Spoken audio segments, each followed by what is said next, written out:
네, 비트코인이 9만 1000달러 부근에서 간당간당 걸쳐 있습니다. 9만 2000달러 위로 잠깐 반등하는 듯한 그런 모습을 보이기도 했지만 다시금 9만 1000달러 전후에서 오르내리면서 불안정한 흐름을 보이고 있습니다. 주말 동안 잠시나마 안도감을 느꼈던 그런 상황도 포착되긴 했지만 이 트레이더들 사이에서는 벌써 경고음이 울리고 있습니다. 일요일 스캔 펌프 아니었냐 이런 의심의 목소리가 나오고 있는 겁니다. XRP도 마찬가지입니다. 현재 2달러 초반에서 횡보하고 있는데 주간 차트에서는 이 그레이브스톤 도치 패턴이 출현했다 이런 분석도 나오고 있습니다. 이 패턴은 일반적으로 이 상승 모멘텀의 약화를 시사하다 보니까 다소 바라보고 있으면 짜증나는 건 또 어쩔 수 없는 것 같습니다.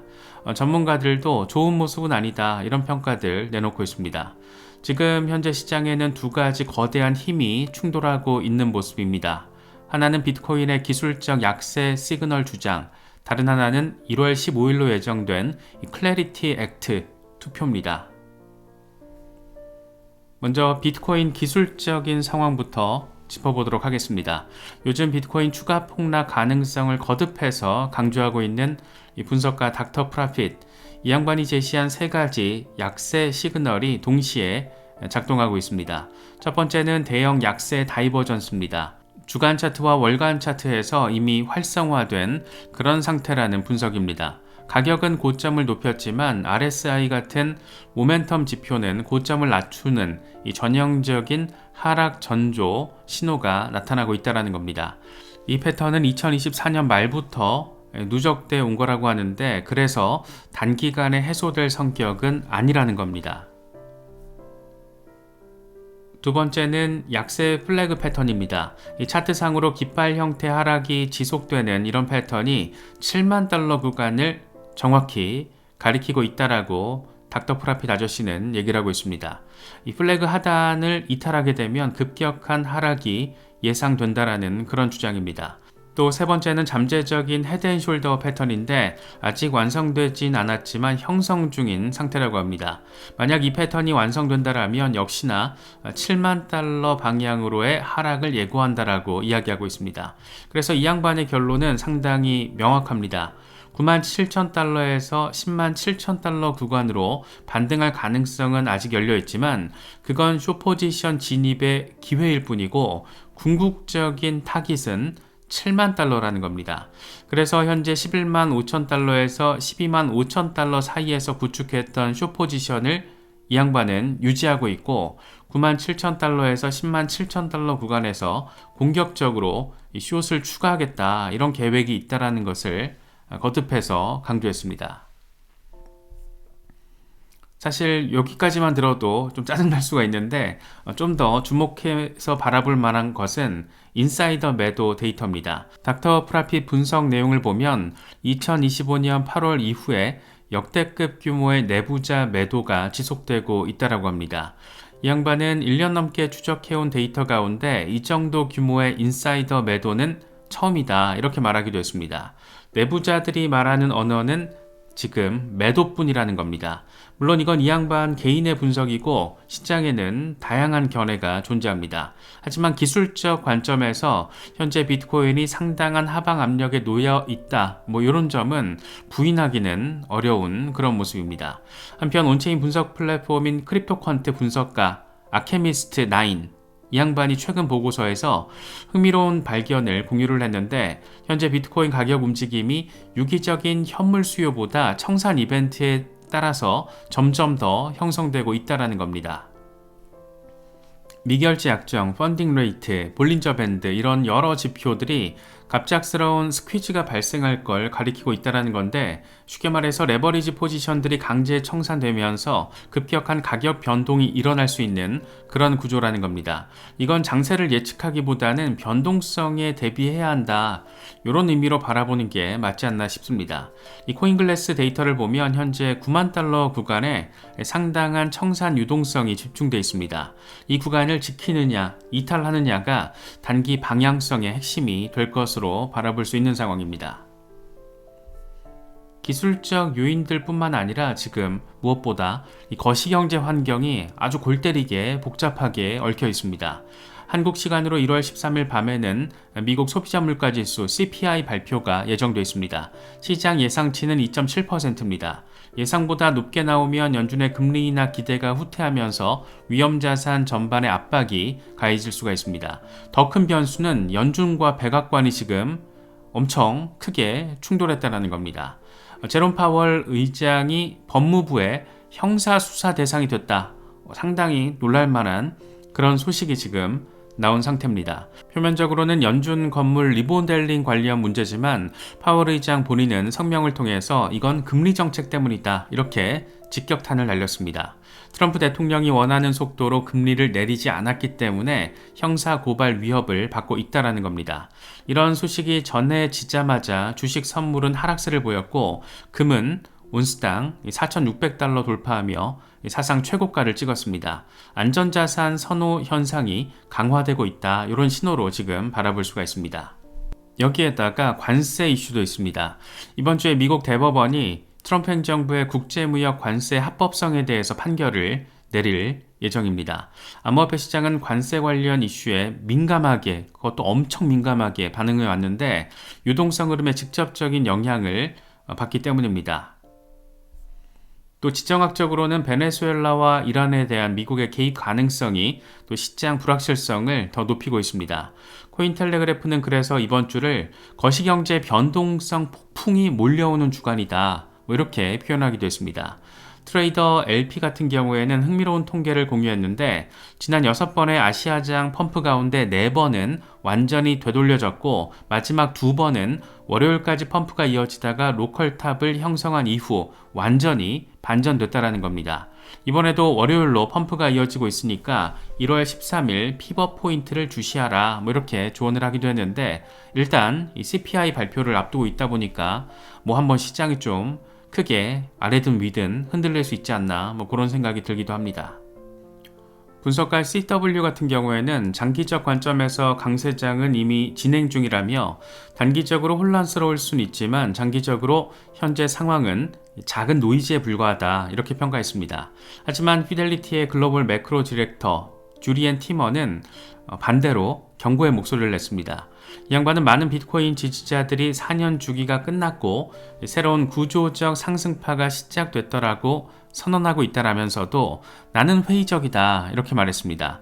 이 양반 분석 내용을 보면 2026년은 거대한 횡보 구간이 될 수 있고 6만 5천 달러에서 전투가 벌어질 수 있다 이렇게 말하기도 했습니다.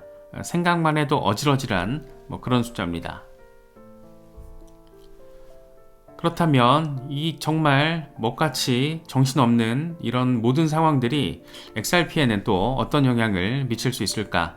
단기적으로는 XRP는 비트코인과의 높은 상관관계 때문에 동반 하락 압력을 받을 수밖에 없습니다. 만약이라도 진짜 비트코인이 7만 달러 다시 찍는다라면 이건 현재 가격에서 23% 추가 하락을 의미합니다. 역사적 패턴상 알트코인은 비트코인보다 변동성이 크기 때문에 XRP 역시 상당한 조정을 겪을 가능성이 있습니다. 물론 중요 포인트가 있습니다. XRP의 펀더멘털은 또 상당히 특이한 그런 게 있는데 특히나 1월 15일에 이 클래리티 액트 투표가 XRP에게는 완전히 다른 일종의 게임 체인저가 될 수 있다. 이런 기대감도 나오고 있습니다. 1월 15일 미국 상원은행위원회에서 이 클래리티 액트, 디지털 자산 마켓 클래리티 액트 마크업과 투표가 진행됩니다. 동부 시간으로 오전 10시, 한국 시간으로는 1월 16일 자정입니다. 클래리티 액트는 미국 암호화폐 규제 역사상 가장 중요한 법안 중의 하나로 꼽히고 있습니다. 이 법안의 핵심은 단순합니다. 어떤 디지털 자산이 증권이고 어떤 게 상품인지를 명확히 정의하는 겁니다. 지난 10년 동안 미국 암호화폐 시장은 소송을 통한 규제라는 엄청난 불확실성 속에서 고통을 받아왔습니다. 대표적인 상징이 리플 소송입니다. SEC가 어떤 자산을 증권으로 볼지 또 CFTC가 어떤 자산을 상품으로 볼지 명확한 기준이 법적으로 없었기 때문에 이런 일들이 이어졌던 겁니다. 리플과 SEC의 4년 넘는 이 법정 싸움이 바로 이런 불확실성의 산물이라고 할 수 있을 겁니다. 클래리티 액트가 통과되면 CFTC가 디지털 상품 현물 시장에 대한 배타적 관할권을 갖게 됩니다. SEC는 증권 관련 활동, 특히 자금 조달과 등록 관련 사안에 대한 권한을 유지합니다. 거래소, 브로커, 딜러를 위한 명확한 등록 경로가 마련이 되고 고객 자산 분리, 자기 매매 금지, 시장 감시 강화 이런 규정이 도입됩니다. 이 법안은 이미 2025년 7월에 하원을 294대 134라는 이 초당파적인 지지로 통과했습니다. 이제 상원 결정만 남은 겁니다. 상원에서는 2개 위원회가 관여하고 있는데 상원 농업위원회는 이 CFTC의 현물 디지털 상품 시장에 대한 권한을 부여하는 데 초점을 맞추고 있고 상원 은행위원회는 SEC 관련 이슈와 암호화폐 자산 정의를 논의해 왔습니다. 이 두 위원회의 초안을 조율하는 게 최종 통과의 관건이다 라고 할 수 있습니다. 주요 쟁점은 디파이 규제 범위, SEC의 권한 범위, 스테이블코인 수익률 제한 이런 것 등입니다. 특히 수익률이 붙는 스테이블코인이 전통 은행의 예금 기반 대출 모델을 위협한다라는 레거시 은행권의 우려가 협상을 복잡하게 만들고 있습니다. 클래리티 액트가 XRP에게 특별히 중요한 이유가 있습니다. 리플은 SEC와의 법적 분쟁에서 부분적인 승리를 거뒀지만 XRP의 법적 지위에 대한 완전한 명확성은 아직 부족합니다. 클래리티 액트는 이 문제를 제도적으로 해결할 수가 있습니다. 법안이 통과되고 XRP가 디지털 상품으로 분류가 된다라면 법적으로 이렇게 분류가 된다라면 SEC의 추가 규제 리스크는 완전히 제거가 됩니다. 이건 기관 투자자들이 XRP에 투자하는 데 있어서 가장 큰 장벽이었던 규제 불확실성을 아주 깔끔하게 100% 완빵 해소를 하는 겁니다. 코인베이스의 기관 전략 책임자 존 나고스티노는 CNBC 인터뷰를 통해서 이렇게 말했습니다. 시장 구조 명확성은 암호화폐 네이티브가 아닌 특이한 규제 리스크를 감수하는 게 불편한 기관들이 블록체인이나 암호화폐 플랫폼에서 고객들과 자신있게 거래할 수 있게 해준다. 이렇게 말했습니다. 현재 폴리마켓에서 클래리티 액트 통과 확률은 70%까지 상승해 있습니다. 불과 몇 주 전에 15%였던 것에 비하면 엄청난 변화라고 할 수 있습니다. 시장 참여자들의 기대가 높아지고 있다는 그런 신호이기도 합니다. 그렇다면 이번에 1월 15일 상원 은행위원회에서 클래리티 액트가 초당파적인 지지로 통과된다면 어떤 일들이 벌어지게 될까? 먼저 즉각적인 시장 반응으로 암호화폐 전반에 의미 있는 상승 모멘텀이 발생할 수 있을 겁니다. 규제 명확성은 시장에서 명확성 이꼴 신뢰로 해석이 됩니다. 앞서 짚었던 닥터 프라핏의 분석을 통해 보자면 7만 달러 급락이 아니라 9만 7천 달러에서 10만 7천 달러 반등이 이 시나리오에서 현실화될 가능성이 높습니다. 두 번째로는 기관 자금 유입이 가속화될 수 있습니다. XRP 같은 경우에는 특히나 현물 ETF가 상당한 인기를 끌고 있는데 클래리티 액트 통과는 이런 ETF 자금 유입의 흐름을 크게 높일 가능성이 있습니다. 세 번째로는 XRP 생태계 전반의 활성화입니다. RLUSD 스테이블코인, 실물자산 토큰화, 크로스보더 결제 등 리플이 추진하고 있는 사업들이 명확한 규제 환경에서 본격적으로 확장될 수 있습니다.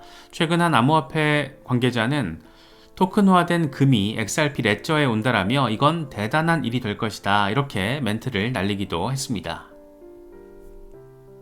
네 번째는 가격 시나리오입니다. 한 분석가는 XRP가 비트코인의 유통 공급량을 가졌다라면 6,194달러까지 상승할 수 있다라는 이론적인 계산을 제시했습니다. 물론 당연히 이건 가상의 시나리오고 6,000달러 이런 건 현실적으로 불가능하다라고 바라보는 게 현실적인 감각을 좀 높일 수 있는 부분이 아닐까 싶습니다. 6,000달러 됐고 일단 6달러라도 먼저 가져야지 뭔가 조금 그 다음 스텝을 논의할 수 있지 않을까 그런 생각이 들기도 합니다. 그래서 이런 어떤 말도 안 되는 숫자보다는 현실감이 조금 떨어지는 숫자보다는 XRP가 스위프트의 일간 거래량의 한 5%만 담당해도 상당한 가격 상승 가능하지 않을까 이런 유틸리티적인 관점에서 접근하는 게 조금 더 낫지 않나 개인적으로는 바라보고 있습니다. 반대로 클래리티 액트가 부결되거나 대폭 수정된다라면 또 어떻게 될까? 가장 큰 문제는 규제 불확실성의 연장입니다. 올해 중간선거가 다가오면서 의회의 관심은 분산될 거고 다음 시도는 몇 달 또는 또다시 몇 년씩 걸릴 수도 있습니다. 단기적으로 시장 심리에 그래서 충격이 올 수가 있습니다. 규제 명확성에 대한 기대가 가격에 일부 반영돼 있기 때문에 이 기대가 무너지면 실망 매도가 나올 수 있는 겁니다. 하지만 여기서 조금 냉정하게 바라볼 지점이 있는데 클래리티 액트의 부결이 XRP의 그리고 또 다른 알트코인들의 펀더멘털을 바꾸진 않습니다. 리플의 기술력, 파트너십, 사용 사례는 그대로입니다. SEC 소송에서의 부분적인 승리도 유효합니다. 규제 명확성 획득이 조금 늦어질 뿐 불가능해지는 게 아니라는 겁니다. 그래서 닥터 프라핏의 관점을 빌리자라면 클래리티 액트 결과와 관계없이 비트코인의 중장기 하락 그림은 변하지 않을 거라는 그런 멘트도 있습니다. 하지만 저는 개인적으로 이 부분에서 XRP를 비트코인과 동일시해서는 안 되지 않나 이런 생각을 갖고 있습니다. XRP는 규제 명확성이라는 상대적인 명확성이라는 고유한 특징을 지금 획득한 상태이기 때문입니다. 그래서 만약 비트코인이 7만 달러로 진짜로 한번 찍는다라고 가정을 해보겠습니다. 현재 9만 1000달러 부근에서 7만 달러까지는 23% 수준의 하락입니다. 역사적으로 비트코인이 20% 이상 하락할 때 알트코인은 평균 1.5배에서 2배 정도 더 큰 하락폭을 보여왔습니다. 단순 계산으로 XRP가 현재 2달러에서 3에서 40% 정도 하락한다라면 1.2달러에서 1.4달러 구간까지 밀릴 수도 있을 겁니다. 하지만 이건 반드시 공포의 대상만 돼야 하는 걸까? 관점에 따라서는 오히려 이게 또 기회의 관점에서 바라볼 수도 있지 않을까 개인적으로는 생각합니다. 특히 클래리티 액트가 통과된 상태에서 비트코인 주도의 시장 전반의 어떤 하락, 조정이 온다라면 이건 XRP의 펀더멘털과 무관한 외부 요인에 따른 하락입니다. 장기 투자자 관점에서 이런 하락은 오히려 추가 매수의 기회가 될 수 있을 겁니다. 반대로 클래리티 액트가 부결되면서 비트코인도 하락한다라면 이건 이중악재로 더 깊은 조정이 올 수도 있을 겁니다. 이럴 경우에는 그냥 아무것도 안 하고 관망하는 게 오히려 더 괜찮은 전략이 될 수도 있지 않나. 물론 이런 일은 벌어지지 않으면 좋겠습니다. 그렇다면 비트코인이 진짜 설마 혹시라도 7만 달러까지 하락한다라는 그런 주장 시나리오에서 XRP는 어떻게 대응을 해야 할까? 먼저 이 하락이 언제 어떤 맥락에서 일어나는지가 중요할 겁니다. 클래리티 액트가 통과된 이후에 만약에 하락이 나온다라면 이럴 경우에 등장하는 하락은 매크로 요인에 따른 것이라고 바라볼 수 있을 겁니다. 그러니까 금리, 지정학적 리스크, 유동성 긴축 이런 거에 따른 것으로 바라봐야 될 겁니다. XRP의 규제 펀더멘털은 오히려 더 개선된 상태이기 때문에 만약이라도 XRP가 1.3에서 1.5달러 구간을 터치하게 된다라면 아마도 여기는 엄청 적극적인 분할 매수 구간으로 활용하는 투자자들이 많지 않을까 그런 생각 해볼 수 있을 것 같습니다. 클래리티 액트 부결 이후에 하락이 나오면 이거는 앞서 짚었듯 이중악재 상황이라고 할 수 있습니다. 규제 불확실성이 연장된 상태에서 매크로 하락까지 겹친 것이기 때문에 1달러 밑으로 빠지는 상황도 열어두고 신중하게 접근을 해야 될 겁니다. 이럴 경우 급하게 매수하기보다는 저점 확인 이후에 분할 진입이 안전하지 않나 생각됩니다. 중요한 건 역시나 손절 라인입니다. 만약 평단가가 높은 상태에서 비트코인이 7만 달러 시나리오 현실화된다라면 감당할 수 있는 손실 범위를 미리미리 설정해 둘 필요가 있습니다. 투자금의 몇 %까지 손실을 감수할 건지 어느 가격에서 손절할 건지 비교적 최근에 처음 진입하신 분들은 이런 거 미리미리 결정을 해둬야 그나마 안정적인 대응이 가능하지 않을까 싶습니다. 손절이든 익절이든 미리 기준점 안 세워놓으면 이도저도 못하다가 더 큰 마이너스 상태에서 패닉셀을 하는 경우 우리는 대부분 또 경험적으로 이게 뭔지 알고 있습니다. XRP 개발자 버드의 주장처럼 XRP를 장기 저축의 일부로 본다라면 단기 변동성은 노이즈에 불과합니다. 이 양반이 강조한 것은 법정화폐의 구매력 하락입니다. 은행 예금금리가 4에서 6%여도 인플레이션이 비슷하거나 더 높으면 실질 자산은 증가하지 않습니다. 특히나 원화 가치는 진짜 완전 개박살 나고 있습니다. 지금 파월 의장 사태로 달러 약세가 나오고 있는데 환율 지금 와, 정말 하늘 바라보고 있으면 어질어질합니다.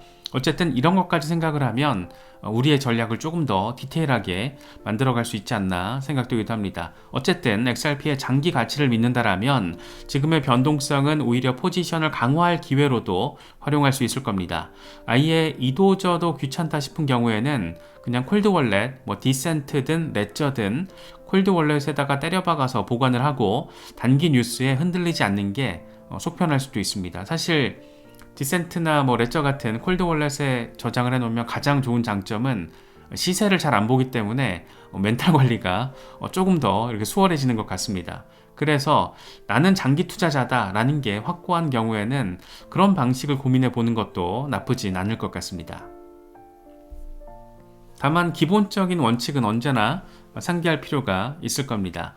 먼저 투자 가능한 금액만 투자를 해야 됩니다. 생활비나 긴급자금 아니면 대출 이런 걸 통해서 암호화폐에 넣었다가는 물론 이건 투자가 아니라 투기에 더 가까운 걸로 바라볼 수 있을 거고 시장 변동성에 따라서 인생 난이도가 아주 골 때리게 급격하게 높아질 가능성도 있습니다. 두 번째로는 분산 투자, XRP만이 아니라 비트코인, 이더리움 등 다른 자산과의 분산도 상당히 괜찮은 전략이 아닌가 생각이 됩니다. 몰빵은 뭐가 됐든 리스크가 크기 때문에 이건 또 개인적인 취향의 차이가 있겠지만 어쨌든 그렇습니다. 그리고 전통 자산과의 분산도 리스크를 줄일 수 있을 겁니다. 또 세 번째로는 정기적으로 재평가하는 것도 중요한 것 같습니다. 시장 상황과 우리의 또 재정 상황이 바뀌면 포트폴리오 조정이 필요하다라는 겁니다. 이건 사실 제 개인적인 주장이 아니라 일반적으로 얘기하는 원원 원칙이라고 바라보는 게 맞을 겁니다. 피델리티의 글로벌 매크로 디렉터인 주리엔 티머는 2026년이 비트코인에게 거대한 횡보 구간이 될 수 있고 65,000달러에서 전투가 벌어질 수 있다 이렇게 멘트를 던졌습니다. 하지만 동시에 비트코인의 장기 상승 궤적은 유효하다 이렇게 덧붙였습니다. XRP도 마찬가지일 겁니다. 단기적으로 고통스러운 구간이 올 수 있지만 이 규제 명확성 획득과 기관채 혜택 확대라는 장기 추세는 변하지 않습니다. 한편 랜드 연구소가 최근 금융 서비스 보고서에서 XRP를 긍정적으로 언급한 것도 주목할 만합니다. 미국의 대표적인 싱크탱크가 XRP의 실용성을 인정했다는 것은 제도권에서의 인식 변화를 보여주는 신호이기 때문입니다.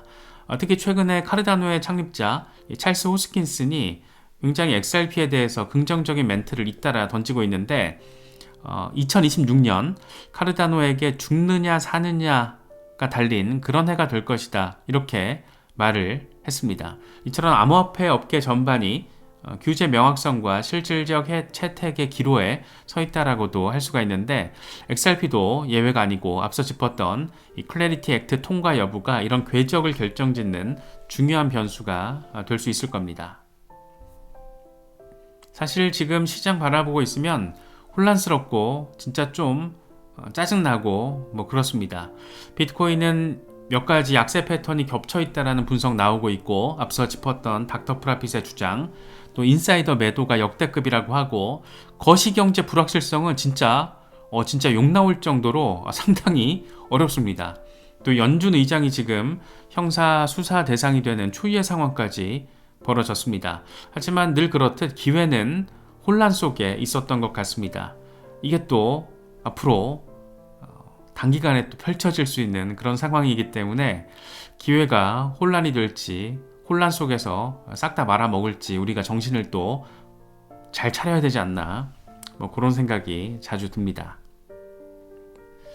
이런저런 복잡한 상황 자체가 지금 여러 가지가 너무 복잡단안하게 꼬여있기 때문에 이런 상황들을 바라보고 있자면 일단 1월 15일 전까지는 그냥 멍 때리는 관망세가 좋지 않을까. 이 큰 포지션 변화는 자제하고 오히려 클래리티 액트 투표 결과 확인 이후에 대응을 해도 늦진 않을 것 같다. 이런 생각을 개인적으로는 하고 있습니다. 그리고 만약이라도 비트코인이 97,000달러에서 107,000달러 구간까지 일시적인 반등이 나와주면 이때는 일부 익절로 현금을 확보해 두는 것도 추후 변동성을 대비할 수 있는 방법이 될 수 있지 않나 싶습니다. 시장이 어떻게 흐를지 우리 같은 개미 입장에선 이걸 때려 맞추기 어렵다 보니까 최악의 경우까지 최악의 시나리오까지 대비해야 된다. 진짜 재수 없으면 7만 달러 다시 경험해야 된다. 이런 걸 깔고 마음가짐을 갖고 바라볼 필요가 있지 않나 생각됩니다. 물론 장기 홀더들은 이런저런 노이즈에 흔들릴 필요가 없을 겁니다. XRP의 펀더멘털, 크로스보더 결제, RLUSD, RWA 토큰화, 기간 채택 이런 것 등은 단기 가격과는 무관하게 발전하고 있기 때문입니다. 다소 많이 답답하고 불안한 상황이 이어지고 있지만 이런 혼란이 또 기회로 활용될 수 있다는 것도 잘 고민해 보시면서 나름의 투자 전략 스탠스 잘 유지하고 견지하실 수 있으면 좋겠습니다.